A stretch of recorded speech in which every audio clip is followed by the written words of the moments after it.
All right, so today we're going to be talking about the Olsa tools, screwdrivers.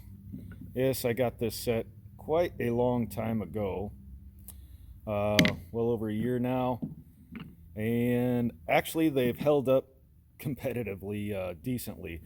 The handle is a little bit lighter, nice rubber texture though. Yes, things wear off. Where is it?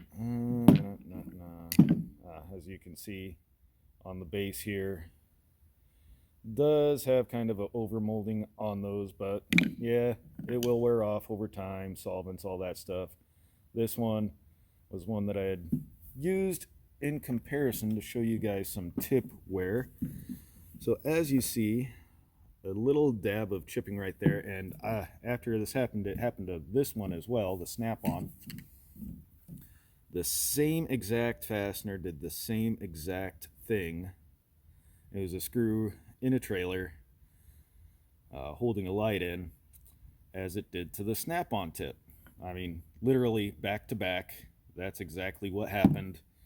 About the same amount of force roughly, using a wrench for the extra leverage, and it happened to both of them.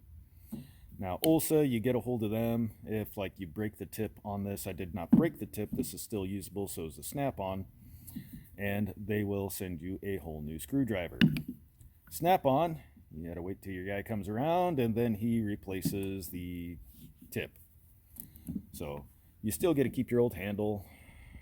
Yes, this does hold up a lot better than the Olsa tools as far as paint goes, but if you can't tell it's a Phillips, and if you can't tell it's a flathead, you probably shouldn't be using these. Now, as we see, take a little closer there, this one does get used quite a bit. And a little bit of tip wear, not too bad. Diamond coating does help with a little bit of extra grip. And then Phillips head, another one that's also been used a lot in the shop. I would say that that's nominal wear. And obviously those two, I had set those two particularly aside for that particular reason we just discussed. Now, cost-wise, I think at the time when I had gotten sent these, the whole set was around $50 or $60, and I'll post a link up here to that video where I displayed that. Really decent set. I'd say it's a bang for the buck.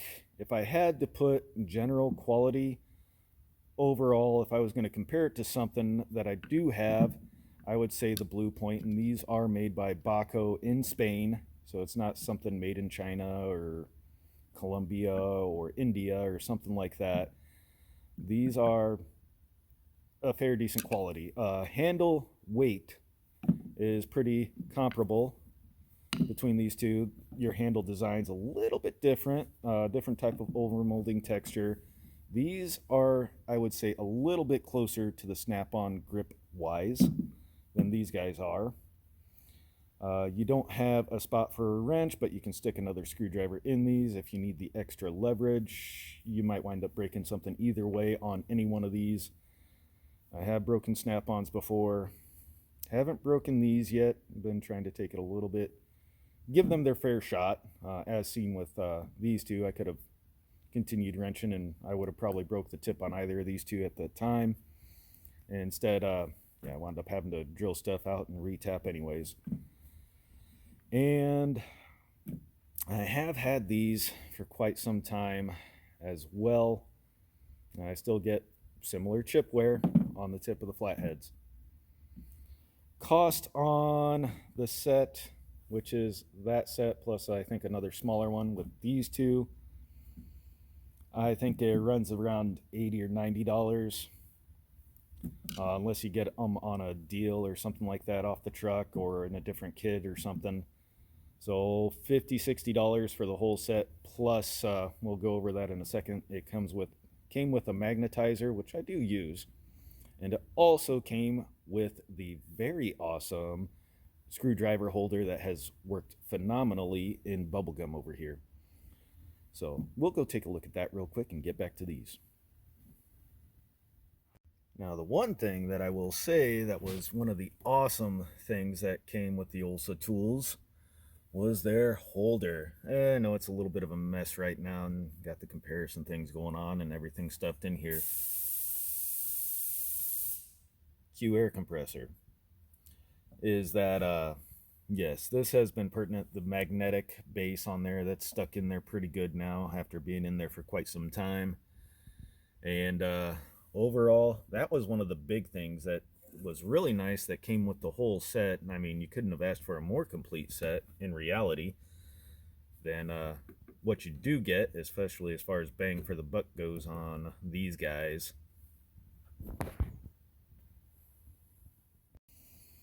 Now, if I had to put it at an overall great set for home, you do get some Torx mixed in, the entire variety, short handle, long handle, screwdrivers, full length, full set.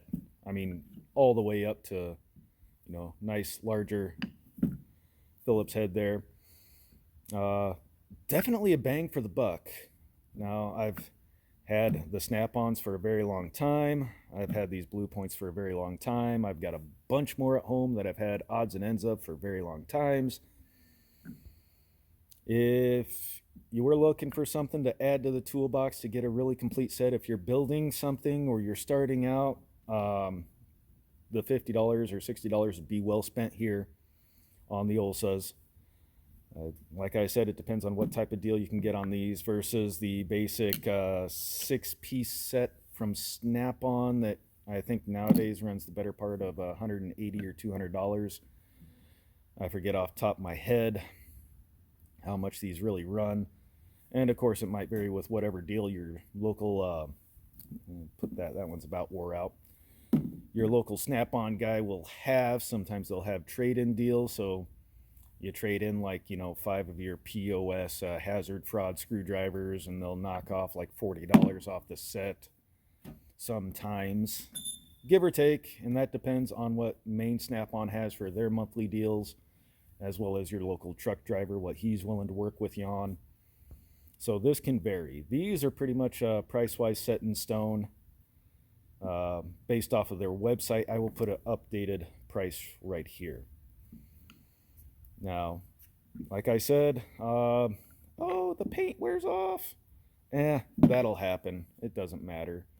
Like I said, if you can't tell when you go to grab a screwdriver, especially if it's in the holder, about which one you're grabbing, then I think you've got bigger problems. Now, if you did have it, say, set up like this, well, you can't tell which one you're grabbing anyways off of the Blue Point if they're in a cart like this anyhow. So, I thought that one was going to be a Phillips. One thing that I did not like about the Blue Point one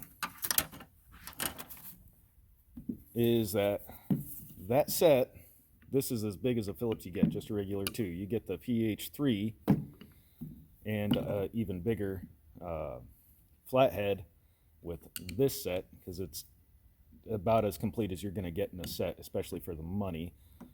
Made in Taiwan, made in Spain, made in the USA. So you gotta pick and choose. Could I recommend these? Yes.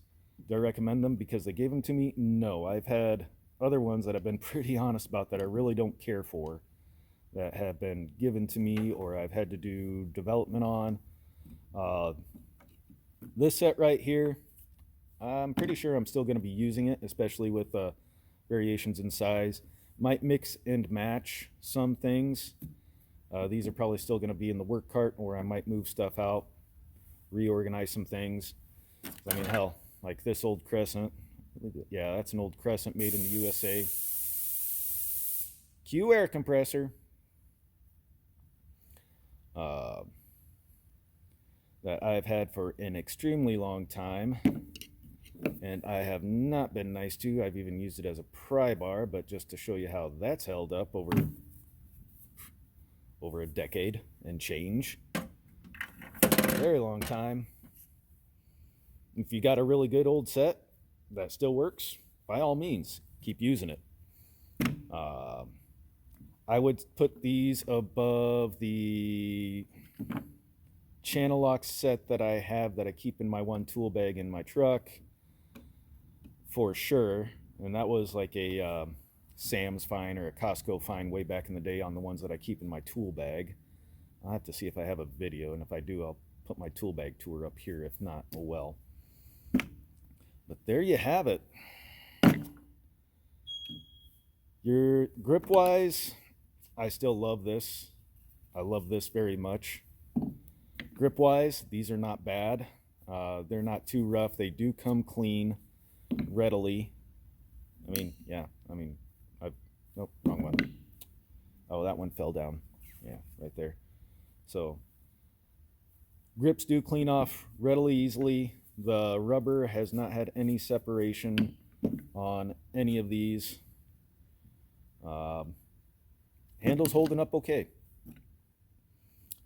Obviously, if you hit it with a grinder or something like that, or drop it, is there a chance that any one of these could suffer any problems? Yes.